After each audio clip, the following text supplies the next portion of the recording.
শিক্ষার্থীবৃন্দ, আসসালামু আলাইকুম। তোমরা কেমন আছো? আশা করি ভালোই আছো। আমি তোমাদের আজ অনলাইন ক্লাসে স্বাগত জানাচ্ছি। আমি কুলসুম, সহকারী অধ্যাপক, ইসলামের ইতিহাস সংস্কৃতি বিভাগ, ইসলামিয়া ডিগ্রি কলেজ, চট্টগ্রাম। তোমরা নতুন ফার্স্ট ইয়ারে ভর্তি হয়েছো। ইসলামের ইতিহাসে দুটো পেপার আছে। ফার্স্ট পেপার হচ্ছে ইসলামের ইতিহাস ও সংস্কৃতি, 570 থেকে আরম্ভ করে 1258 খ্রিস্টাব্দ, এবং সেকেন্ড পেপার আছে ইন্ডিয়ান হিস্ট্রি, ভারত উপমহাদেশ এর ইতিহাস ও বাংলাদেশ। এটা হচ্ছে 712 থেকে 712 থেকে আরম্ভ করে 1971। কেমন? তোমাদের ফার্স্ট ইয়ারে দুইটাই বই কিনতে হবে। একটা ফার্স্ট পেপার ইসলামের ইতিহাস ও সংস্কৃতি, আর একটা সেকেন্ড পেপার আছে ভারত উপমহাদেশের ইতিহাস। তাহলে আমরা জানি যে ফার্স্ট পেপারটা ইসলামের ইতিহাস ও সংস্কৃতির ফার্স্ট পেপারের সিলেবাসটা কী হবে। সিলেবাসটা হচ্ছে প্রাক ইসলামী আরব, অর্থাৎ প্রাক ইসলামী যুগ, ইসলাম পূর্ব আরবদের যুগ, প্রথম অধ্যায়। দ্বিতীয় অধ্যায় হচ্ছে মহানবী সাল্লাল্লাহু আলাইহি ওয়াসাল্লামের মক্কা মদিনা জীবন। তৃতীয় অধ্যায় হচ্ছে খোলাফায়ে রাশেদিন। তৃতীয় অধ্যায় খোলাফায়ে রাশেদিনের অর্থাৎ 4 খলিফার শাসনকাল। এরপরে আছে উমাইয়া বংশ, উমাইয়া খিলাফত, আব্বাসীয় খিলাফত এবং স্পেনে উমাইয়া শাসন। এরপরে আছে উত্তর আফ্রিকায় ফাতেমীয় খিলাফত। তাহলে আমরা দেখি যে এই সপ্তম অধ্যায়, 7টা অধ্যায় আছে ফার্স্ট পেপারে। আমরা জানি যে এটা সৃজনশীল পদ্ধতির পরীক্ষা হবে 100 মার্কের। সৃজনশীল পদ্ধতির পরীক্ষা তোমরা আগেও দিয়ে আসছো। তোমাদের নিশ্চয়ই ইন্টারমিডিয়েটে ইতিহাস ছিল, বা যে কোনো সব সাবজেক্টেই সৃজনশীল। তা সৃজনশীলের 100 মার্কের আমাদের 70 মার্ক থাকবে উদ্দীপক দিয়ে। সৃজনশীল পদ্ধতির পরীক্ষার এটা 70 মার্ক, আর বহু নির্বাচন নীতি থাকবে আসছে 30 মার্ক। অর্থাৎ এই 100 মার্কের পরীক্ষা তোমাদের হবে ইসলামের ইতিহাস ও সংস্কৃতির দুটো পেপার। ফার্স্ট পেপার ইসলামের ইতিহাস, সেকেন্ড পেপার ইন্ডিয়ান হিস্ট্রি। তাহলে তোমরা কি কি বই কিনবে? বাজারে অনেক রাইটারের বই আছে। আমাদের ইসলামিক হিস্ট্রির জন্যে তোমরা যে বই কিনবে সেটা হচ্ছে লেখক হচ্ছে ডক্টর সৈয়দ মাহমুদুল হাসান, মহিউদ্দিন চৌধুরী ও হাসান আলী চৌধুরীর বইও আছে। আবার অক্ষরপত্র নামে আরেকটা বই এখন দেখছি বাজারে বের হয়েছে। তাহলে ডক্টর সৈয়দ মাহমুদুল হাসান, মহিউদ্দিন চৌধুরী, হাসান আলী চৌধুরী যে কোনো একটা বই তোমরা কিনে নিবে। এটা কিন্তু নতুন এডিশনের বই কিনতে হবে, অর্থাৎ 19-এর প্রশ্ন আছে পিছনে, এই ধরনের বই কিনবে। আর তোমরা দেখবে যে বইয়ের যে সমস্ত বইতে, অনেক বইতেই অনুশীলনী যে বহু নির্বাচনী প্রশ্নগুলোকের উত্তর দেওয়া থাকে। প্রত্যেক চ্যাপ্টারের পিছনে বহু নির্বাচনীর যে প্রশ্নের উত্তরগুলোকে থাকে। এই ধরনের বই দেখে ভালো করে দেখে শুনে তারপরে তোমরা বই কিনবে। তাহলে যে কোনো একটা বই দেখে শুনে কিনে পড়া আরম্ভ করবে। কেমন? সৃজনশীল পদ্ধতির পড়াশোনা হচ্ছে তোমাদের পড়তে হবে। তোমাদের বাসায় বসে অনুশীলনীগুলো বহু নির্বাচনী আছে, এগুলো দেখবে এবং উত্তর করে ফেলবে। তোমরা বই তোমার নিজেই পড়তে হবে। কেমন? তা আমাদের আজকের ফার্স্ট ইয়ারের ইসলামের ইতিহাস ও সংস্কৃতির সিলেবাস আলোচনা করলাম। এরপরে আমি তোমাদের এই প্রথম অধ্যায় থেকে কিছু আলোচনা করব। আমাদের প্রথম অধ্যায় আছে যে প্রাচীন আরব, প্রাক ইসলামী আরব, অর্থাৎ ইসলাম পূর্ব আরব। তাহলে প্রাক আরব, এই ইসলামের ইতিহাস, দ্যাট মিন্স আরব জাতির ইতিহাস। কেন বলা হচ্ছে আরব জাতির ইতিহাস? আমরা জানি যে মহানবী সাল্লাল্লাহু আলাইহি ওয়াসাল্লাম 570 খ্রিস্টাব্দে মক্কার কুরাইশ নগরে জন্মগ্রহণ করেছিলেন, এই আরবেই। তাহলে ইসলামের নবী মহানবী সাল্লাল্লাহু আলাইহি ওয়াসাল্লামের জন্ম আরব দেশে এবং ইসলামের আবির্ভাব হয়েছিল, ইসলামের জন্ম ওই আরব দেশে। অর্থাৎ মুসলমানরা কখন কোন জায়গায় রাজত্ব করেছে সেই ইতিহাসটা আমাদের জানতে হবে। সেটা হচ্ছে ইসলামের ইতিহাস, দ্যাট মিন্স আরব জাতির ইতিহাস। তাহলে আমাদের প্রথম চ্যাপ্টারটায় কী আছে, প্রথম অধ্যায়টা কী আছে, প্রাক ইসলামী আরব। অর্থাৎ এই প্রাক ইসলামী যুগ কত থেকে কত, আমরা যদি ধরি যে 510 থেকে আরম্ভ করে 610, এই 100 বছর ঐতিহাসিকরাকে আইম জাহিলিয়ার যুগ, প্রাক ইসলামী যুগ, তমসার যুগ বলছে। কারণ এই জায়গার সামাজিক, রাজনৈতিক, অর্থনৈতিক এবং ধর্মীয় অবস্থা খুবই শোচনীয় ছিল। তাই পিকেটি, সৈয়দ আমির আলী সবাই এক বাক্যে স্বীকার করেছেন এটা প্রাক ইসলামী আরব। অর্থাৎ 510 থেকে আরম্ভ করে 610 মহানবী সাল্লাল্লাহু আলাইহি ওয়াসাল্লাম নবুয়াত পেয়েছিলেন, তাই না? ইসলামের যে নবুয়াত, আল্লাহর ওহী পেয়েছিলেন। অর্থাৎ তাহলে 510 থেকে আরম্ভ করে 610কে আমরা আইএম জাহিলিয়ার যুগ বলছি, যে প্রাক ইসলামী যুগ বলছি, তাই না? প্রাক ইসলামী যুগ, আইএম জাহিলিয়ার যুগ আছে 510 থেকে আরম্ভ করে 610 খ্রিস্টাব্দে। 100 বছর ঐতিহাসিকরা এক বাক্যে স্বীকার করেছেন যে এটা তমসার যুগ, অজ্ঞতার যুগ,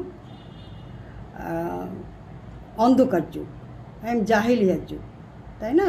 তাহলে আমরা প্রাক ইসলামী আরবের মধ্যে প্রথম যে 3টে চ্যাপ্টারকে তোমাকে গুরুত্ব দিতে হবে। একটা হচ্ছে ভৌগোলিক অবস্থান, ভৌগোলিক বৈশিষ্ট্য, আরবের ভৌগোলিক বৈশিষ্ট্য, যাকে আরব হচ্ছে বিশ্বের ইতিহাসে বৃহত্তম একটি উপদ্বীপ।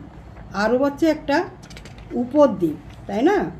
আরব একটা উপদ্বীপ, এর 3 দিকে জল, একদিকে স্থল, এই জন্য একে জাজিরাতুল আরব বলা হয়। জাজিরাতুল আরব অর্থাৎ আরব উপদ্বীপ কেন বলা হয়? এর 3 দিকে জল, সাগর, আর একদিকে হচ্ছে স্থল, মরুভূমির দেশ।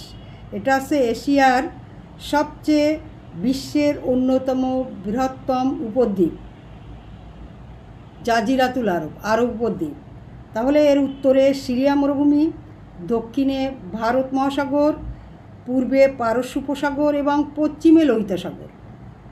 তাহলে আমরা দেখছি যে তোমরা জানো যে জাজিরাতুল আরব, তোমাদের সৃজনশীল পদ্ধতিতে 4টে প্রশ্ন থাকবে। একটা হচ্ছে জ্ঞান, দ্বিতীয় হচ্ছে অনুধাবন, তৃতীয় হচ্ছে একটা উদ্দীপক দেওয়া থাকবে, 2টো প্রশ্নের উত্তর করতে হবে, তাই না?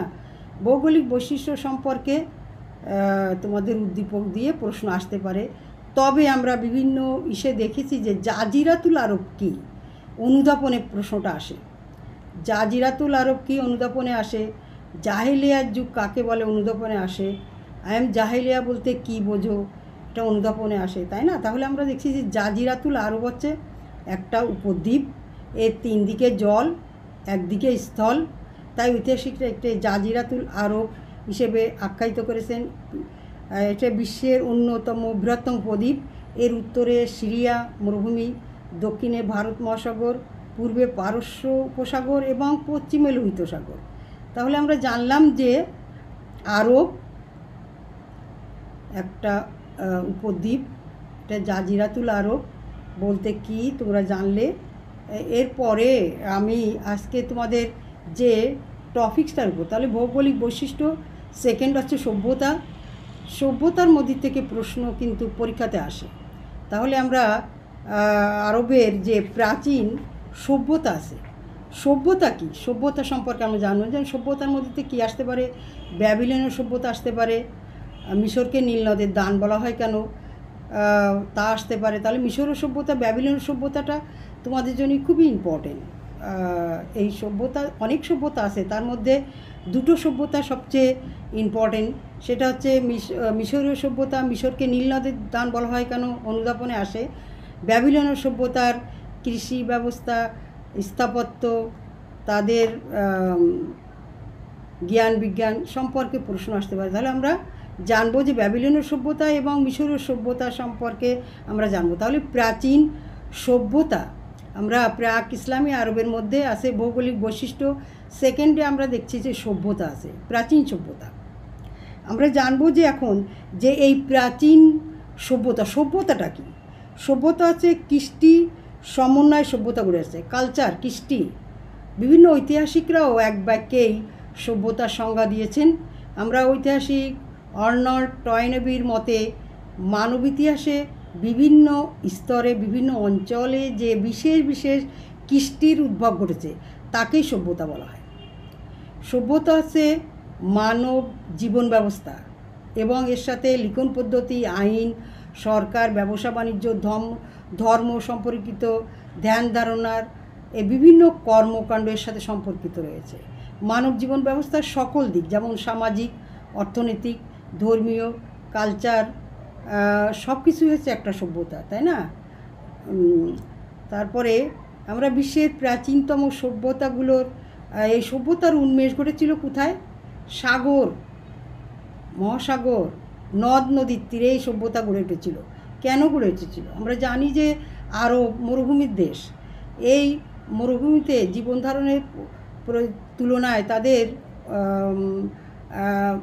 বিভিন্ন মানুষের বেঁচে থাকার জন্য তাকে বিভিন্ন পন্থা অবলম্বন করতে হতো, তাদের সংগ্রাম করতে হতো। তাই আমরা দেখলাম যে বিশ্বের প্রাচীনতম সভ্যতাগুলোর উন্মেষ ও ক্রমবিকাশ ঘটে উত্তরে কাস্পিয়ান ও কৃষ্ণসাগরের মধ্যবর্তী অঞ্চলে, দক্ষিণে লোহিত সাগর, পারস্য উপসাগর ও আরব সাগর, পূর্বে সিন্ধু নদ ও পশ্চিমে ভূমধ্য সাগর ও নীল নদের বিভিন্ন অঞ্চলে এই সভ্যতাগুলো গড়ে উঠেছিল, তাই না? তারপরে এই সভ্যতাগুলোর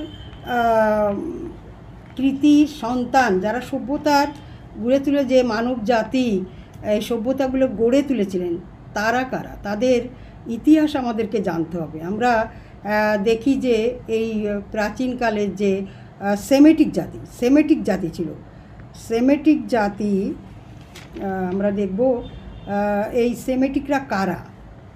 সেমেটিক জাতি সম্পর্কে আমরা বলবো। সেমেটিক জাতির আদি বাসস্থান ছিল আরবে। মানব সভ্যতার ইতিহাসে তাদের অবদান রয়েছে অপরিসীম। এই সেমেটিক জাতির আদি বাসস্থান ছিল আরবভূমিতে। মানব সভ্যতার ইতিহাসে তাদের অবদান ছিল অপরিসীম। আমরা জানি যে বিশ্বের 3টি এক ঈশ্বরবাদী ধর্মের প্রবর্তক ছিলেন এই সেমেটিক জাতির 3জন অমর কৃতি সন্তান।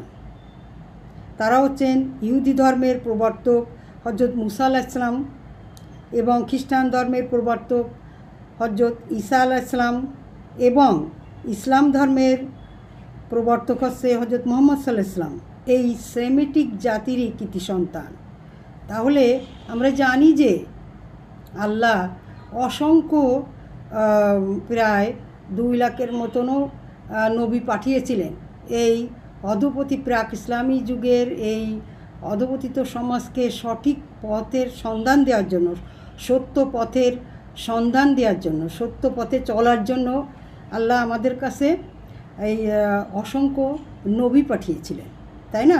তাহলে আমরা দেখলাম যে এক ঈশ্বরবাদী ধর্মের প্রবর্তক, বিশ্বের 3টি এক ঈশ্বরবাদী ধর্মের প্রবর্তক এই সেমেটিক জাতিরই সন্তান। এই সেমেটিকরা আরবে একই জায়গায় বসবাস করত, জাতিগোষ্ঠী সকলে একই স্থানে বসবাস করত, একই ভাষায় কথা বলতো, একই ধর্মে বিশ্বাস করত, একই সমাজে বসবাস করত। কিন্তু লোকসংখ্যা বৃদ্ধি, অনুদার প্রকৃতি, দুঃসহ ভৌগোলিক পরিবেশ, আর্থিক দুরবস্থার কারণে স্বাভাবিক তারা পার্শ্ববর্তী উর্বর অঞ্চলের দিকে ধাপিত হয়। তাহলে এই সেমেটিক জাতিরা তাদের মরুভূমির দেশ, দুঃসহ রুক্ষ ভৌগোলিক পরিবেশ, অর্থনৈতিক দুরবস্থা, বিভিন্ন কারণে তারা উর্বর অঞ্চল বলে তাদের মাথায় বুঝে থাকলো কিভাবে আমরা আরও উন্নত জীবনযাপন করতে পারি, সেই দিকে তারা ধাপিত হয়। তাহলে আমরা দেখলাম যে এই সেমেটিক জাতিতে আমরা দেখছি যে আমরা জানি যে অনেক নবী এসেছিলেন, যেমন হযরত নূহ আলাইহিস সালামের 4 জন পুত্র ছিল।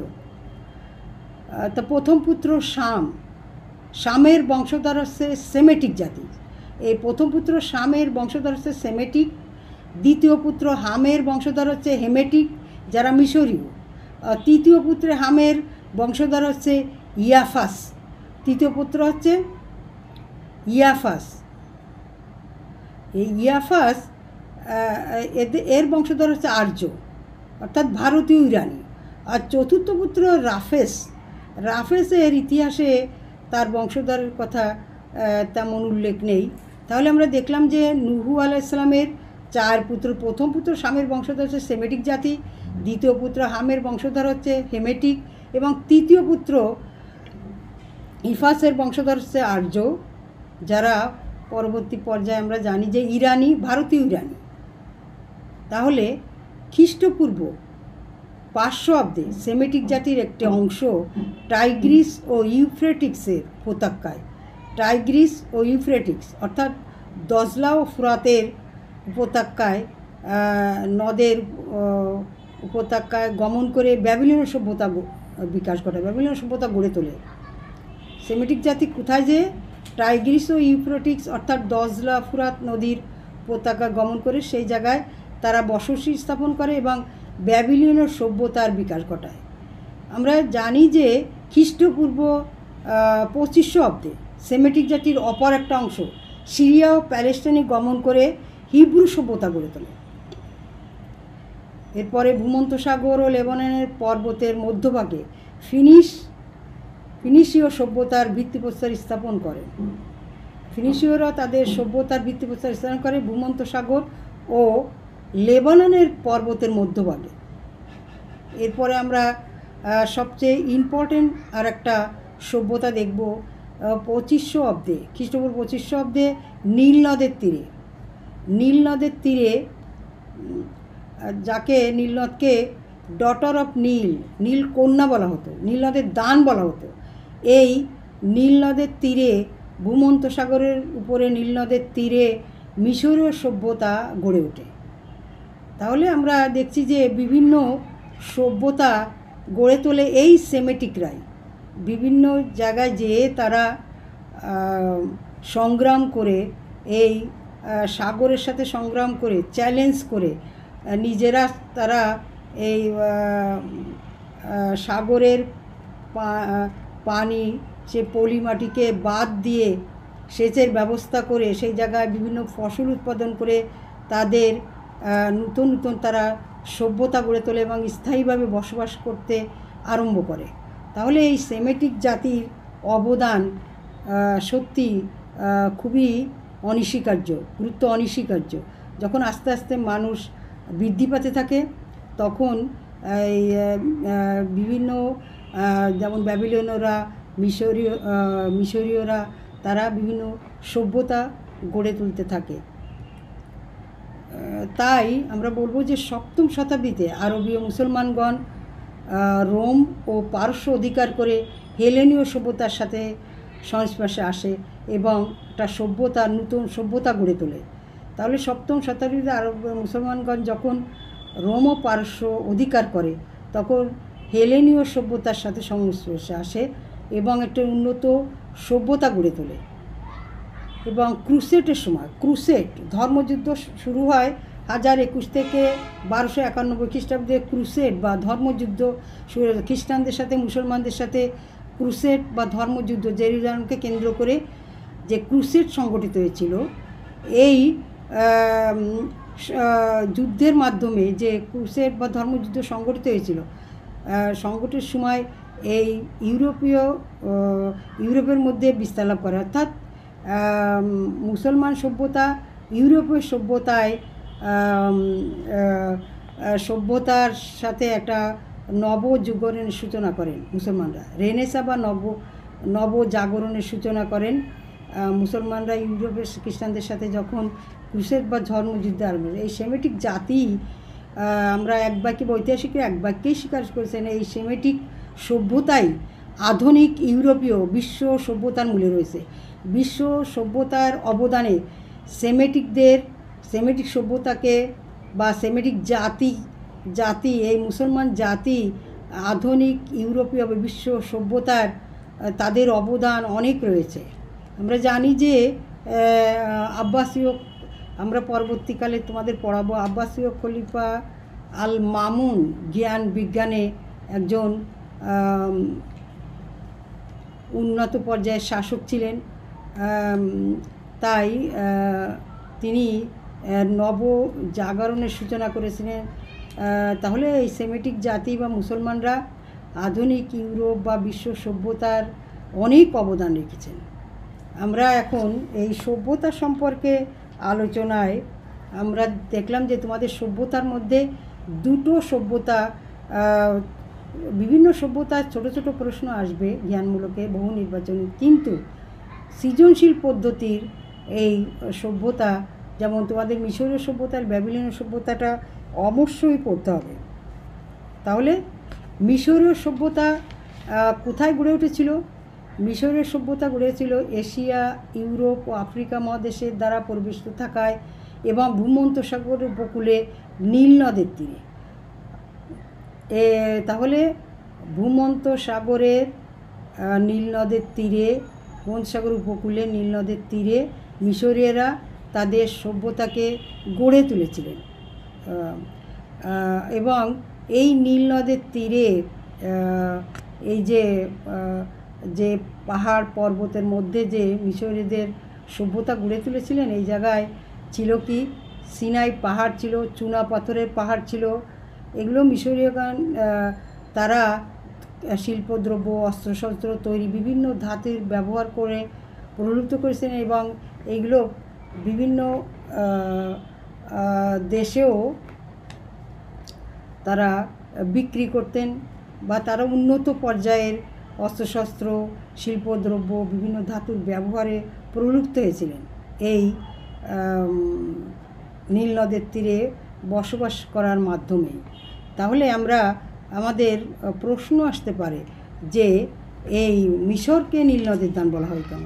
অর্থাৎ মিশরের নীল নদের তীরে তারা মিশরীয়রা বসবাস শুরু করে এবং আমরা জানি যে জুন থেকে অক্টোবর মাসের মধ্যে নীল নদের উভয় তীরে প্লাবিত হতো।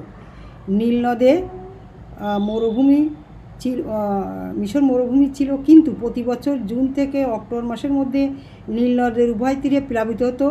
এই প্লাবন শেষে পলি মাটির উভয় তীর দৈর্ঘ্য 600 মাইল থেকে প্রস্থ 10 মাইল পর্যন্ত ভরে যায়।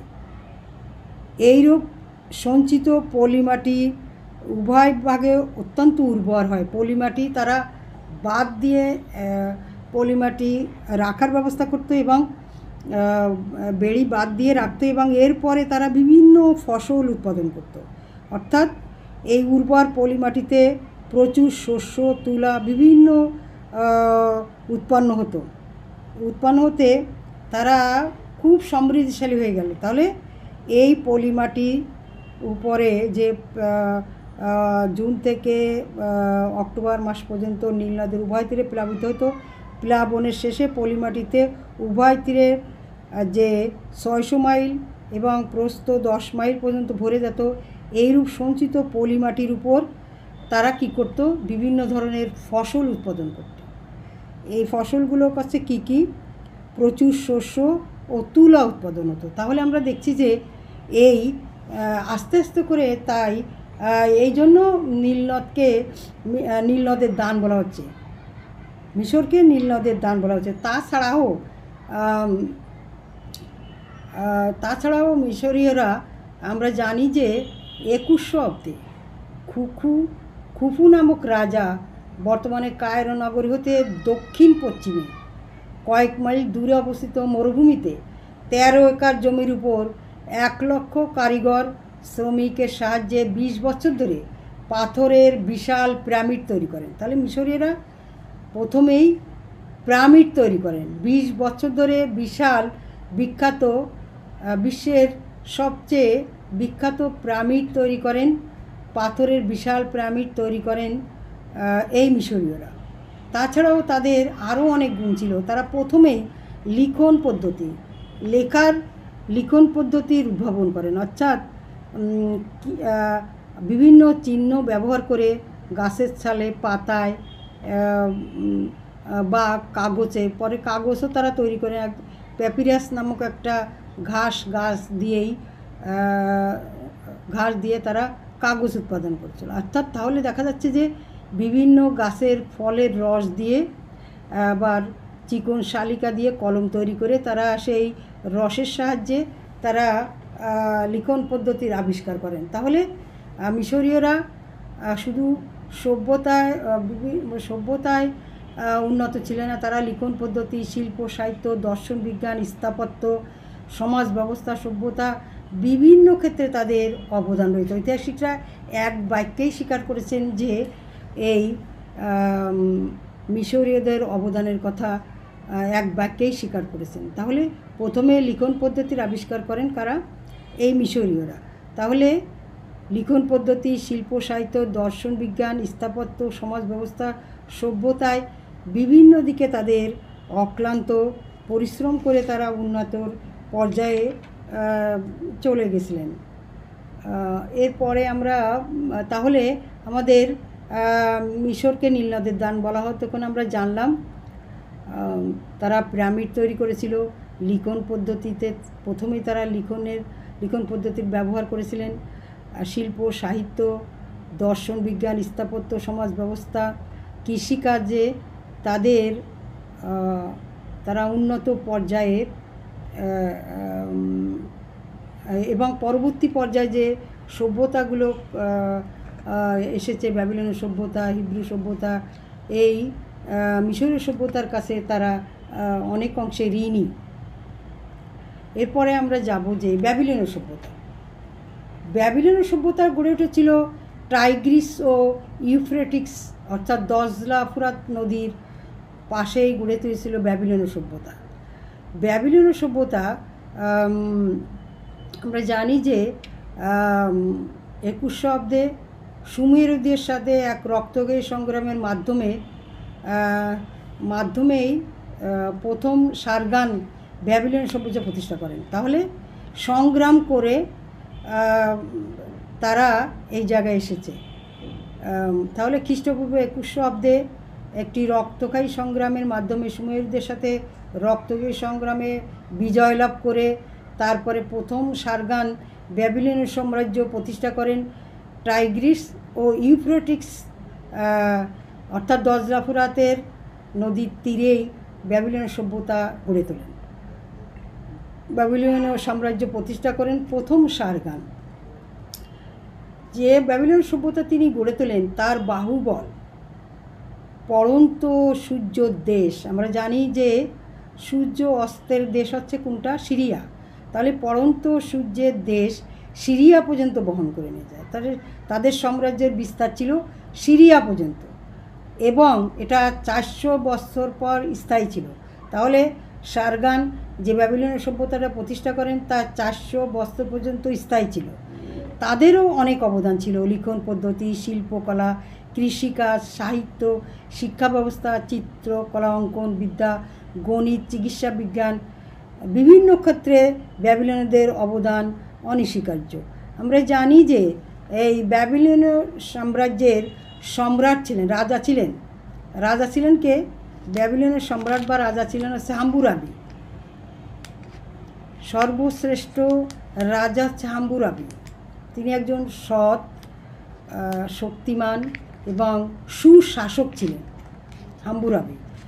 ব্যাবিলনীয় রাজা হাম্মুরাবি তিনি একটা আইন প্রণয়ন করেন, সেটা হচ্ছে হাম্মুরাবি আইন বা আইন সংহিতা। হাম্মুরাবি আইন এটা 282টি আইন সম্বলিত নীতিমালা ছিল। এটা একটা ইসের মতন, সংবিধানের মতন। অর্থাৎ হাম্মুরাবি আইনটার ধারাগুলো ছিল 282টি। এই ধারাগুলো কি আমরা দেখি যে বিভিন্ন ধরনের ধারা ছিল। আইন ভঙ্গ, একজন লোক যে ধরনের অন্যায় করবে তাকে সেই ধরনের শাস্তি দিতে হবে। লিখিত আইন প্রণয়ন করেন হাম্মুরাবি। তার হাম্মুরাবি আইনটা, তার নাম অনুসারে এই আইন গ্রন্থটার নাম হয় হাম্মুরাবি আইন। এটার আইন ভঙ্গের শাস্তি, ব্যবসা বাণিজ্য, বিবাহ, একজন লোকের কত পারিশ্রমিক, তাদের দায়িত্ব কর্তব্য কী, তার কাজ কী, কৃষি বিষয়ক আইন, বিভিন্ন দ্রব্যাদির মূল্য নির্ধারণ, ক্রয় বিক্রয় নীতি, সব কিছু এই ধরনের 282টি আইন সম্মিলিত এই হাম্মুরাবি আইনে ছিল। অর্থাৎ একজন ব্যক্তি চোখের বদলে চোখ, সে যে ধরনের অন্যায় করবে সেই ধরনের তাকে শাস্তি ভোগ করবে। চোখের বদলে চোখ, তারপরে দাঁতের বদলে দাঁত, অর্থাৎ যে ধরনের অন্যায় করবে তাকে সেই ধরনের শাস্তি ভোগ করতে হবে। তাহলে সম্রাট হাম্মুরাবি আইন প্রণয়ন করেন। আমরা দেখলাম যে আইন ভঙ্গের শাস্তি, ব্যবসা বাণিজ্য, বিবাহ, পারিশ্রমিক, কৃষি বিষয়ক আইন, বিভিন্ন দ্রব্যাদির মূল্য নির্ধারণ, ক্রয় বিক্রয় নীতি এই হাম্মুরাবি আইনে লিপিবদ্ধ ছিল। আমরা দেখি যে কৃষি বসি প্রশংসা করেছেন কৃষিক্ষেত্রে, ব্যাবিলনীয়দের কৃষিক্ষেত্রে এত উন্নত করার জন্য, অর্থাৎ তারাও বাদ দিয়ে পানি সেচের ব্যবস্থা করে তারা কৃষিকাজে উন্নয়ন করত, কৃষিকাজে উদ্বুদ্ধ করতো। যেমন ঐতিহাসিক হিরোডোটাস তাদের এই কৃষিকাজে, তাদের এই উৎপন্ন ফসল দেখে তাকে ভূয়সী প্রশংসা করেছে। অনেক ঐতিহাসিকও তাদের ভূয়সী প্রশংসা করেছেন, তাদের এই কাজ দেখে ভূয়সী প্রশংসা করেছেন। তাহলে আমরা দেখতে পাই যে